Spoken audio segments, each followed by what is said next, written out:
to you tonight, my beloved, the way I have come every night of this Muharram. From behind the veils, from the place no eye has yet seen, from the long patient hour of the occultation in which I am kept by my Lord, until the appointed time, when the appointed time arrives and the appointed earth is ready and the appointed people are standing. The taper is on the grey stone where it has been since the first night. It has not gone out. It will not go out. You should know that, my beloved, in the 7 nights you have walked through this Muharram, no one has been able to put it out. Not the empire, not the army, not the long centuries since. The lamp keeps. The cloth on the stone has been changed for you each night, but the candle is the same candle. The oil is the same oil. The fire is the same fire that was lit by my forefather Abel's blood on the morning Cain could not answer the question. And that has been passed hand to hand, mouth to mouth, breath to breath through every prophet and every Imam and every witness across countless centuries, until it reached the river you and I are about to walk to. Tonight, beside the taper, my mother Fatima, peace and blessings be upon her, has placed 2 more things as standard: a water skin. The wood of the standard is bare. The cloth has been laid across the stone. The water skin is empty, and on its leather there is a small dark mark, a hole where a sharp thing went through and out the other side and let what was in it back into the world. You will know what these are when the night is finished. Listen. I was not there, but I remember.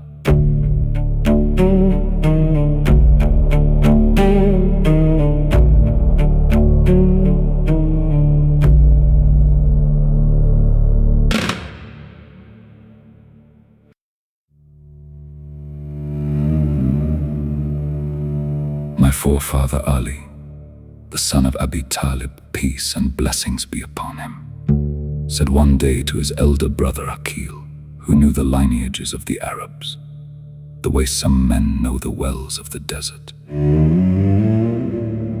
"Find me a woman from among the warriors of the Arabs. Marry me to her, that I may have a son who is a knight." And Aqil said to him, "Marry Fatima, the daughter of Hisham of the tribe of Kilab, peace and blessings be upon her. For there are no braver warriors among the Arabs than her forefathers." So my forefather Ali married her.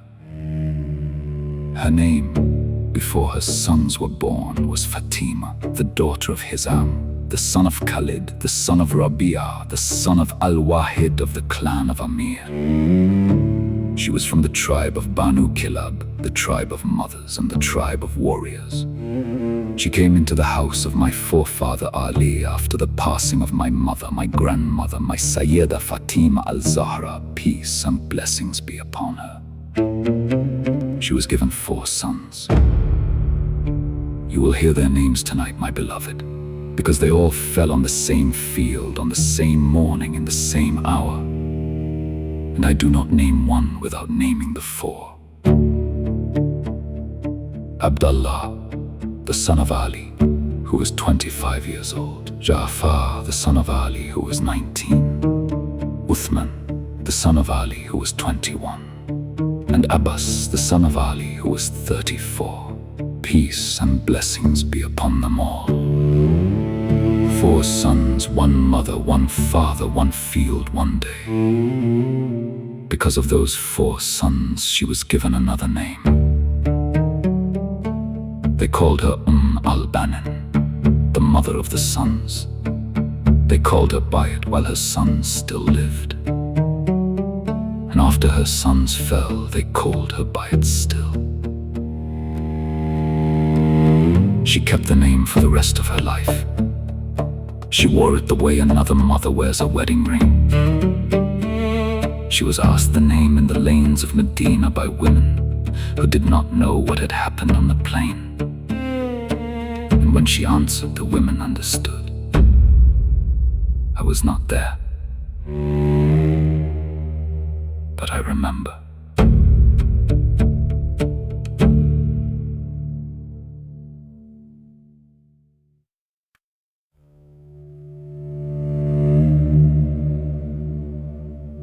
My forefather Abbas was tall, my beloved.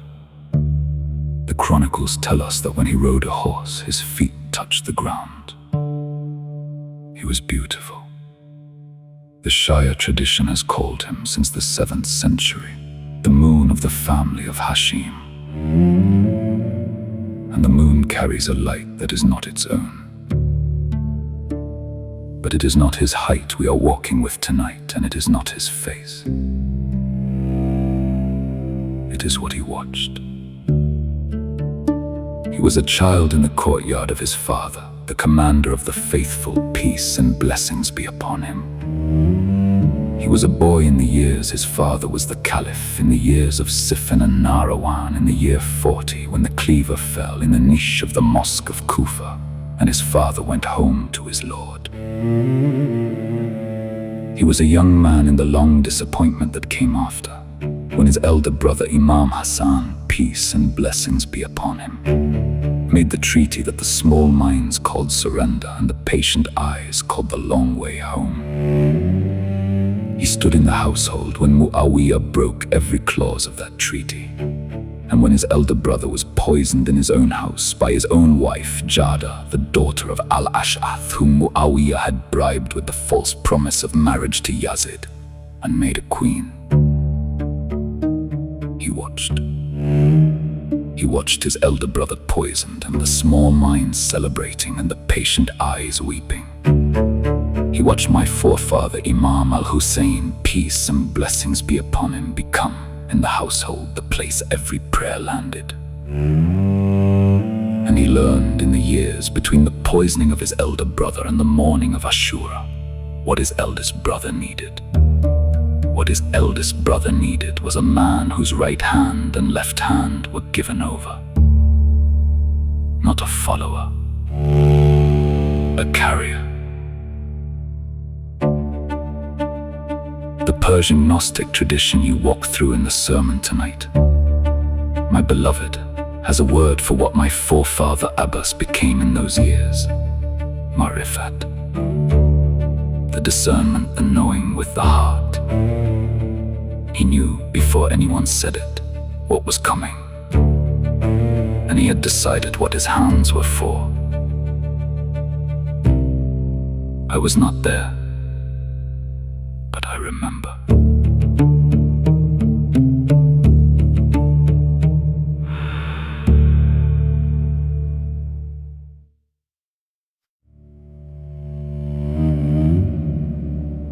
When my forefather al-Hussein, peace and blessings be upon him, set out from Medina on the night of the 28th of Rajab in the year 60, my forefather Abbas was at his side. When my forefather entered Mecca on the 3rd of Shaban, my forefather Abbas walked behind him through the gate. When my forefather left Mecca on the 8th of Dhu al-Hijjah, the day of Al-Tawiyah, the day the pilgrims were preparing to drink before the climb to Arafat, my forefather Abbas was the one who carried the standard out of the city. The standard. You should know what this was, my beloved. It was not a flag. It was not a banner. It was not the color of an army or the device of a tribe. The standard of my forefather al-Hussein, peace and blessings be upon him, was a piece of wood with a piece of cloth tied to it that had been in the household of the Prophet. Peace and blessings be upon him and his family since the days of Badr. It had been carried by my forefather Ja'far at-Tayyar at Muta, peace and blessings be upon him, until his right hand was severed, and the standard transferred to his left hand, and his left hand was severed, and the standard he held with the stumps against his chest until he was killed, and his soul was given 2 wings in paradise to fly with where his hands could no longer hold. That was the standard. It was given 3 generations later to my forefather Abbas. He knew where it had been. He knew what it was for. He knew that the wood was wood and the cloth was cloth, and that the standard, the thing the wood and the cloth were carrying, was not in the wood and not in the cloth. The standard, my beloved, is the cause whose proof is its own carrier.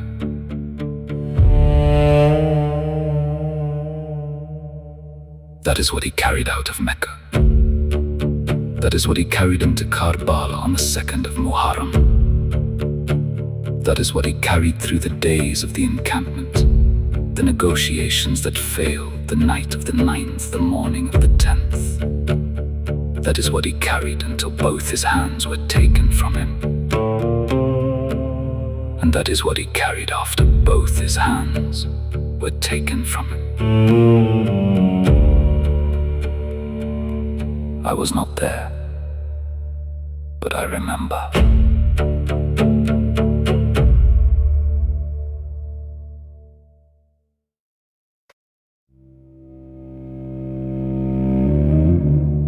The 7th of Muharram, the year 61. You sat through the sermon tonight, my beloved, and you heard the chronicle from Tabari and from Ibn Tawus and from the Akbar al-Tiwal. The order had arrived in the camp of Umar, the son of Saad, from the son of Ziyad, in his palace at Kufa. Block al-Hussein and his companions from the water. Do not let them taste a drop of it. 500 horsemen under the command of Amr, the son of al-Hajjaj of the tribe of Zubayd, rode that day to the bank of the Furat. The river was not large. The river had a name and a mood and a course. The river had been crossed by my forefathers and by their forefathers. It had given water to the camels of the tribe of Asad and to the hermits of the desert who lived on its banks before the tribe of Asad had names. The river had been there since my Lord, who had spoken to my forefather Adam, peace and blessings be upon him. In a garden the river is said to have flowed out of, had given the river to the world. The lord of the river was not the son of Ziyad, but the son of Ziyad had given the order anyway. The water was cut. For 3 days, through the 7th, the 8th, the 9th, the water did not reach the camp. For 3 days, the children of my forefathers tried to ask for water in voices that the thirst would not let through.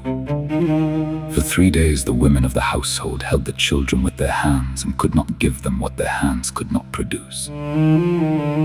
For 3 days, the men of the household, including my forefather Abbas, peace and blessings be upon him, refused to put any water that arrived from any other source into their own mouths before the children had drunk first.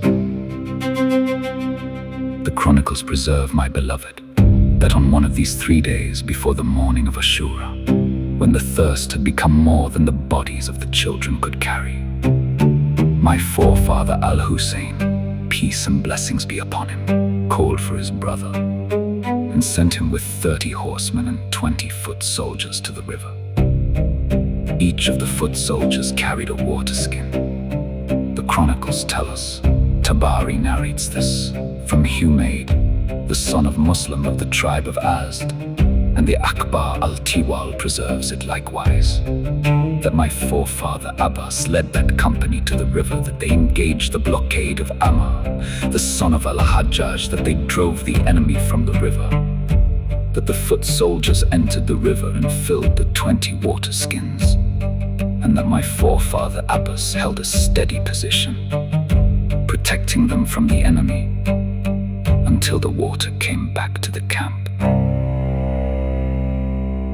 It was that day, my beloved, that the Shia tradition gave him his title, Saka, the water bearer, the water carrier.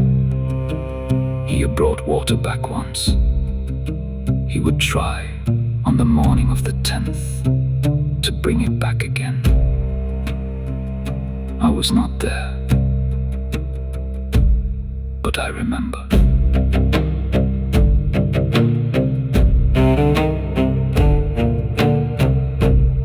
I was not there, but I remember.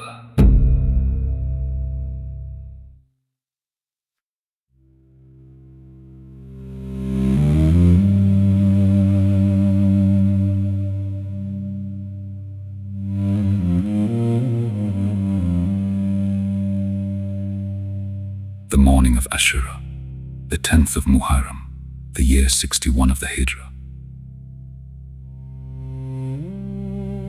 The companions had gone out, my beloved, before the sun was high.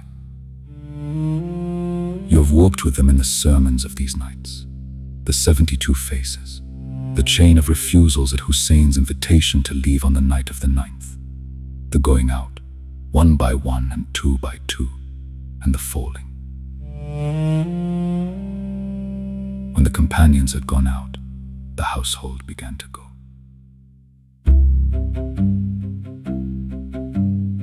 You walked last night with my forefather Qasim. Peace and blessings be upon him.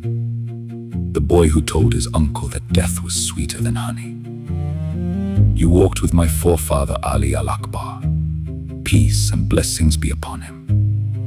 The 18-year-old whose face was the face of the Prophet of God. And you walked with my forefathers An and Muhammad. Peace and blessings be upon them both, the sons of my aunt Sayyida Zainab, and of my forefather Abdullah, the son of Ja'far at-Tayyar. An, who rode out that morning, reciting the chapters and verses of the Quran, and Muhammad his brother, half a step behind him, who stepped between his fallen brother and the closing line of the enemy. You walked with the small ones, my beloved, the small ones whose names will be on your lips again tomorrow night and the night after, until we have buried all of them in our hearts the way the field would not bury them in its sand. And then it was the turn of my mother Banin's sons. Abdullah, the son of Ali, went first, 25 years old. His brother Abbas told him before he went out, "Stand in front of me that I may look at you, and may hope for God's reward through you." Hani, the son of Thabit of the tribe of Khazraj, killed in the field by an arrow first and a blow after.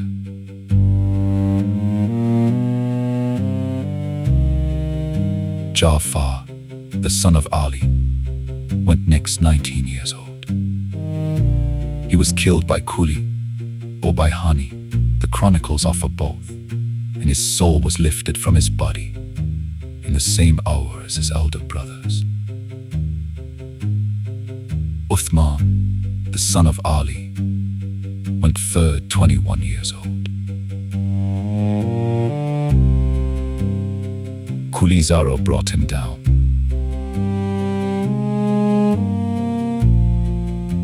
And a man from the clan of Aban of the line of Dara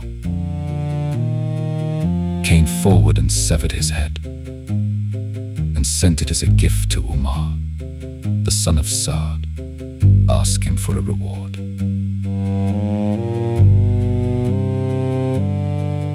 Umar, in a famous reply preserved by Abu Maganaf, said to him, "Take it to your governor and ask him for the reward."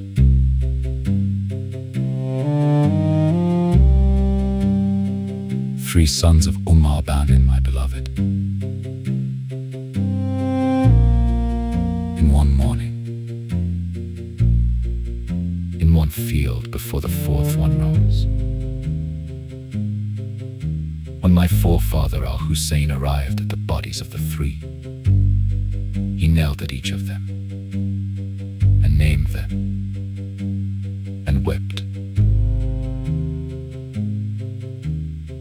When he stood up, my forefather Abbas, peace and blessings be upon him, was waiting. I was not there, but I remember.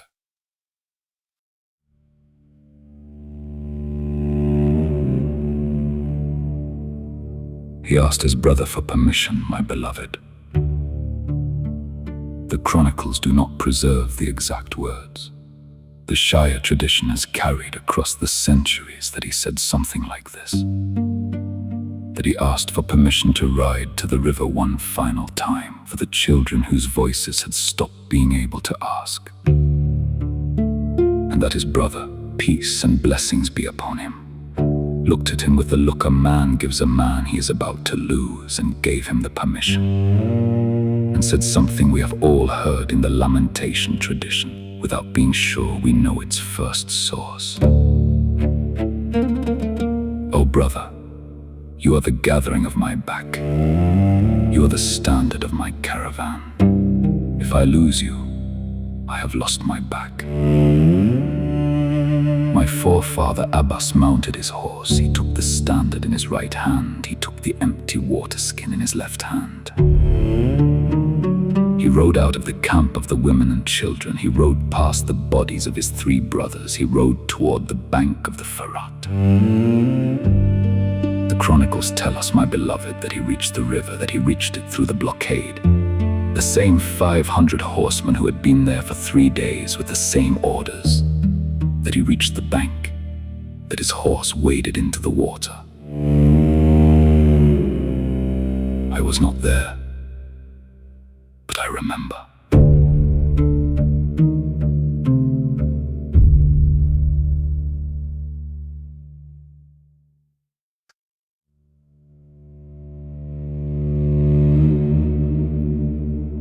He was at the river, my beloved. He had been thirsty for 3 days, the way every man and every woman and every child in the camp had been thirsty for 3 days. He cupped his hand into the water. He raised the water to his face. He saw in the small pool of water in his palm a small reflection of his own face. And he heard, my beloved, and the lamentation tradition carries this for us from Bihar al-Anwar and from the tongues of every reciter who has ever recited Karbala in any language. He heard in the water the voice of the children he had left behind in the camp. The children were not at the river. The children were too far from the river to be at the river, but the children were in the water that was in his hand. He looked at his face in the water. He spoke to himself the line that the Shia tradition has carried in lamentation since the night the camp first wept for him. O my soul, after Hussein you are nothing. And these children who are waiting for the water are more thirsty than you. He poured the water back. He let it fall from his hand into the river. He filled the water skin instead. He turned the horse away from the river and toward the camp. He had to get the water back to the children. He had to. The whole reason he had ridden was to get the water back to the children. I was not there, but I remember.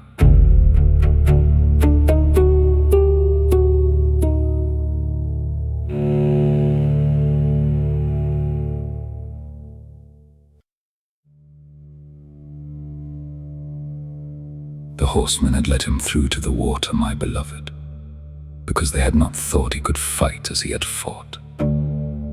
They did not let him through on the way back. The chronicles preserve in al-Irshad of al-Mufid and in the Ziyarat al-Nahiyya al-Muqaddasa the names of the men who came forward, the distance of God's mercy upon them, the long, eternal, unappealable distance. There was a man called Zayd, the son of Waqa of the tribe of Hanifa. There was a man called Hakim, the son of al-Tufail of the clan of Sinbis. The Ziyarat al-Nahiyya names 2 men in the same role with slightly different vowels: Yazid, the son of al-Ruqad, and Hakim, the son of al-Tufail of the tribe of Tay. And the distance of God's mercy is upon both pairs, because both pairs are the same hands at the same hour. The Chronicles tell us, Al-Mufid in Al-Irshad ibn Tawus in Al-Luhuf, that Zayd or Yazid came at my forefather Abbas from behind. The blade fell on his right arm. The right arm. The arm with which he had carried the standard since the night they left Mecca. The arm with which he had cradled his three brothers' heads as they went down. The arm in which the water skin had been filled. The right arm was severed. At the place where the Chronicles do not exactly say, but where every Shia mother who has ever told the story has placed her own hand on her own child's arm and shown them what the place was. He did not let the standard fall. He moved the standard to his left hand. And the Chronicles, my beloved. And listen to this. Listen to what the Chronicles preserve and what the lamentation tradition has been carrying for 14 centuries. The Chronicles preserve that he composed lines of poetry in that moment. In the moment of the right hand. He said, "By God, if you sever my right hand, I will not stop defending my faith and the Imam, the truthful son of the trustworthy prophet." That was the right hand. He turned the horse with the standard now in his left hand and the water skin still tied to him, back toward the camp. The blade fell on his left arm. The left arm. The arm that had received the standard from the right arm not a minute earlier. The arm into which the standard had transferred the way a witness transfers across a generation. The arm that was the only arm he had left. The left arm was severed.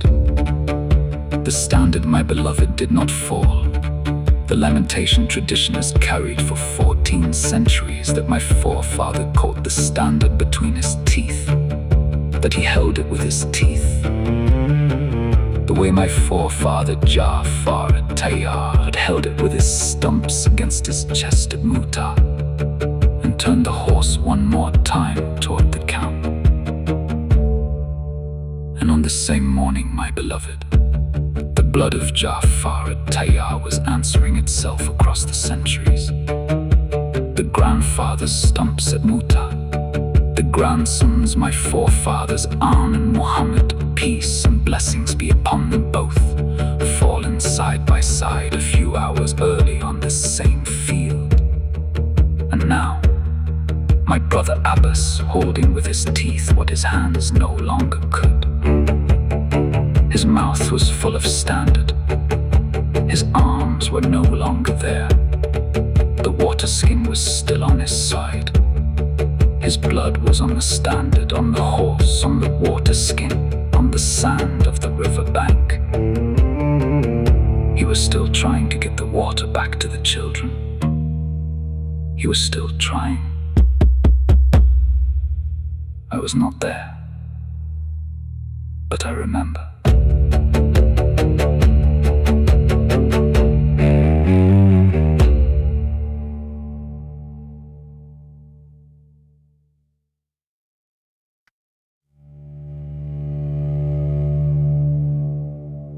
The man with the mace, my beloved, was the third one. The Chronicles do not always agree on his name. The lamentation tradition has carried the act across centuries in the same shape regardless of the name. He came at my forefather Abbas as the horse turned for the camp the third time. He swung an iron mace. The blow fell on my forefather's head. The skull, the brave skull that had carried the marifat of 34 years and the love of his elder brother, and the discernment of the cause opened. My forefather went down. The horse that the lamentation tradition has called al-Murtajas, that had carried him from the camp to the river, and from the river toward the camp, went its own way back with no rider, with the standard now lost.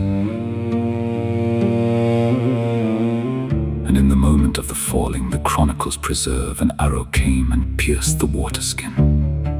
A small arrow, small enough to make a small hole, small enough that you would not notice the hole if you were not looking for it. The water came out of the water skin onto the sand. It made a small dark stain on the sand of the riverbank. The dark stain did not last. The sand drank what the children would have drunk. I was not there, but I remember.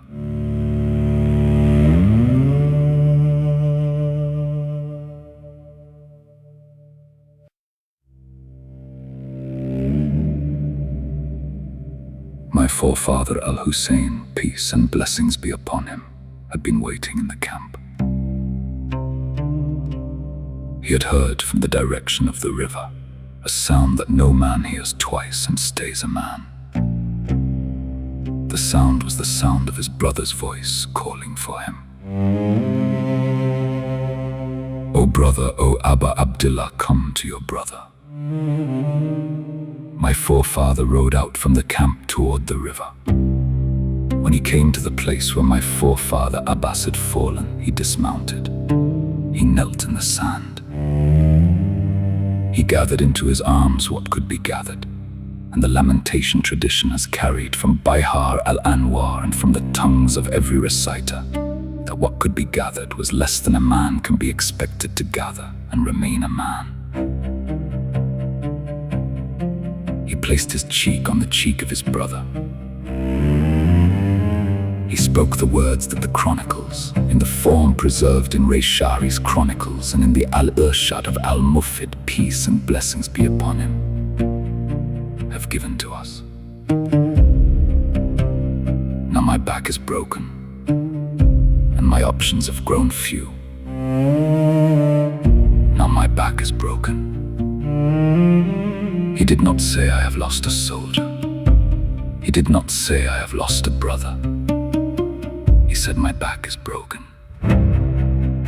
The standard bearer, the moon of the family of Hashim, the water carrier, the man whose two arms had carried what could not be put down, was the back of the household. The back was broken now. The household stood, my beloved, on the broken back of my forefather Abbas, until the dawn of the 11th, when the household no longer stood at all.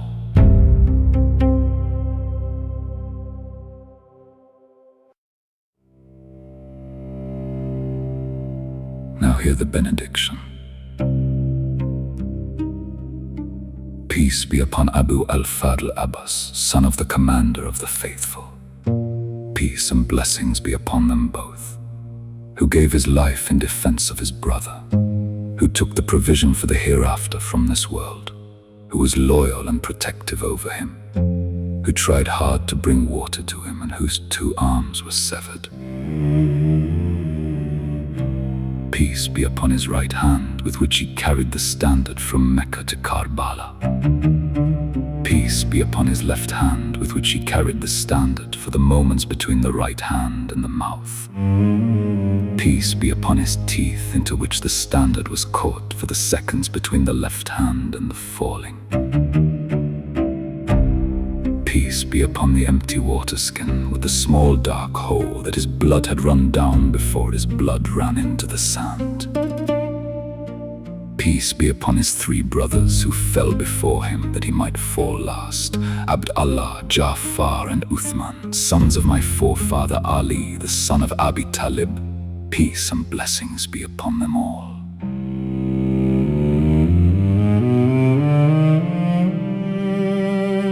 Peace be upon his mother, al-Bani, who waited at the well in Medina for the news that the chronicles tell us reached her through Bashir, the son of Hadlam, who kept the name the mother of the sons until the day my Lord called her home. Peace be upon his elder brother who knelt in the sand and who said, now my back is broken, and who carried the broken back through the rest of the morning, through the falling of his own son, the perfect resemblance, and the falling of the small infant in his own arms, and the final ride toward the enemy, and the falling of his own body, and who is, peace and blessings be upon him, my forefather and the master of the witnesses.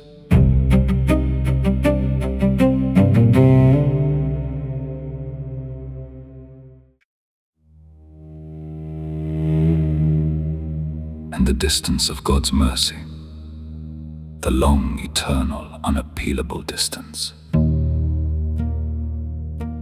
The distance of God's mercy be upon the son of Ziyad in his palace at Kufa, who gave the order that the children should not drink. The distance of God's mercy be upon Umar, the son of Saad, who carried the order to the field and would not lift it. The distance of God's mercy be upon Ammar, the son of al-Hajjaj, and the 500 horsemen who held the bank of a river that was not theirs. The distance of God's mercy be upon Zayd, the son of Waqar of the tribe of Hanifa, and Hakim, the son of al-Tufail of the clan of Sinbis, who came at my forefather from behind and severed both his arms. The distance of God's mercy be upon every empire in every century that has cut a people from the water and called it a strategy. The distance of God's mercy be upon every regime in every age that has signed the laws of war and broken them.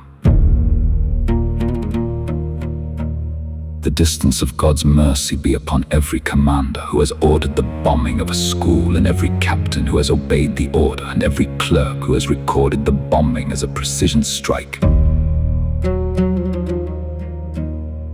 The distance of God's mercy be upon every preacher and every tongue who's being paid in coin to forget whose grandsons walk the earth.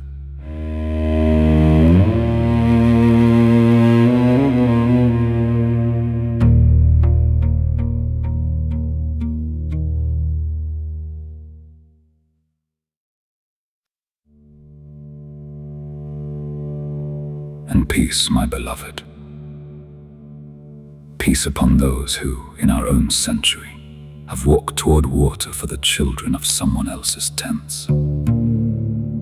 Peace upon al-Abbas al-Musawi, may God rest his pure soul. The standard bearer of the south of Lebanon, who told us he did not want Karbala to remain in history, and whose name was the same as my forefather Abbas's name, and whose convoy was struck on the road back from Sheikh Ragheb Hab's commemoration, 8 years to the day after Sheikh Ragheb's own martyrdom.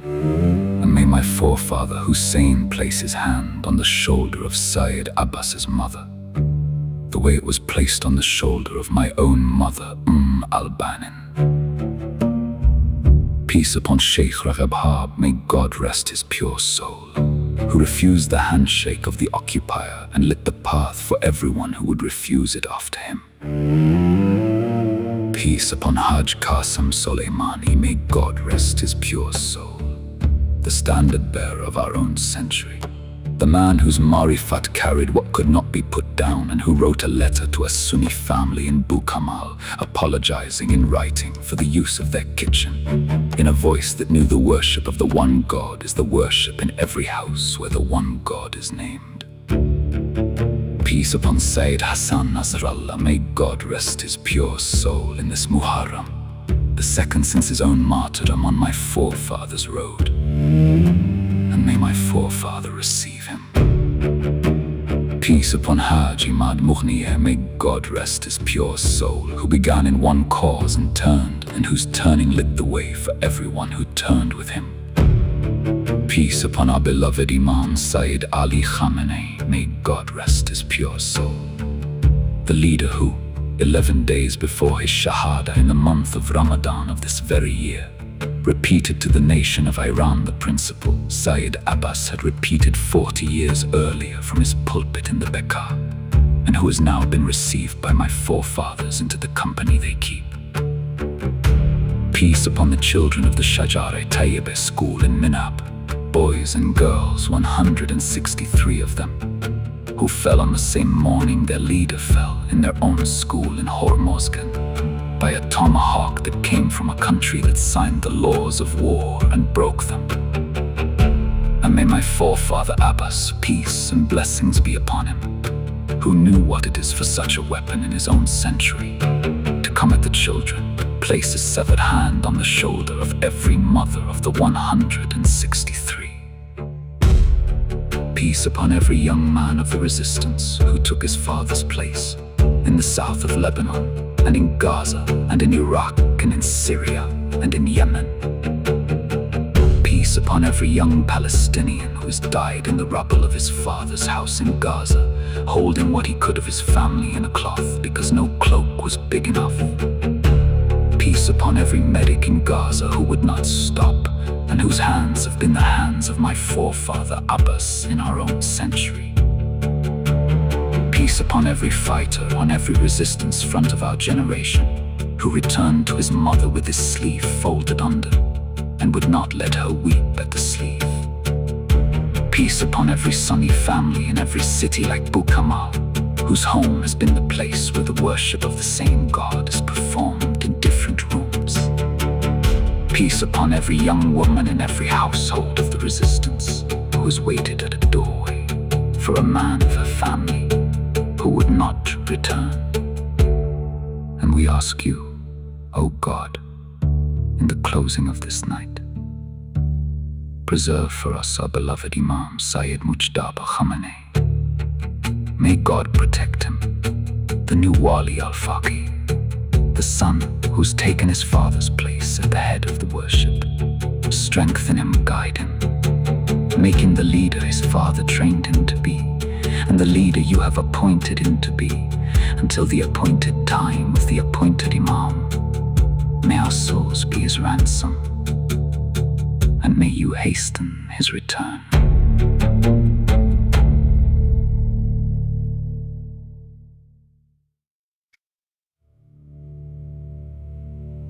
My beloved, I tell you tonight from behind the veils of the occultation, where I stand and where I wait and where I watch every one of you. The standard is not a flag. The standard is not a banner. The standard is the cause whose proof is its own carrier. If your sons grow up and the world tells them their hands are for nothing, teach them to look at my forefather Abbas, who used both his hands for what could not be put down, and lost both his hands for what could not be put down, and held what could not be put down with what was left of his mouth. If your daughters grow up and the world tells them their waiting at the doorway is a small thing, teach them to look at my mother al-Bani, who waited at a well in Medina for 4 sons and was given the answer that her 4 sons had been given to my Lord, and who kept the name the sons had given her until the day she joined them. If your young people grow up and the world tells them that the cause of one nation is the same as the cause of every nation, teach them that the cause is the worship of the one God, and that the worship of the one God has a face, and that the face is the face of my forefather Hussein, peace and blessings be upon him. And the back of my forefather Hussein is the back of my forefather Abbas, and the brother is the back of the brother. And that is the difference between every cause and the cause that is worth carrying with both hands.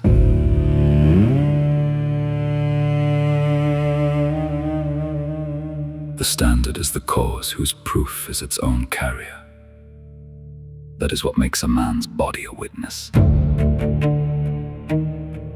Tomorrow night I come to you for the lamps that would not flicker, for the 72 companions of my forefather. Peace and blessings be upon him and upon them, who were given permission on the night before Ashura to leave and stayed, and for the test he administered, and the answer that by the morning the 72 had given. You will hear of an army of lamps that no wind of any state-manufactured aesthetic could put out. Until then, where is your brother?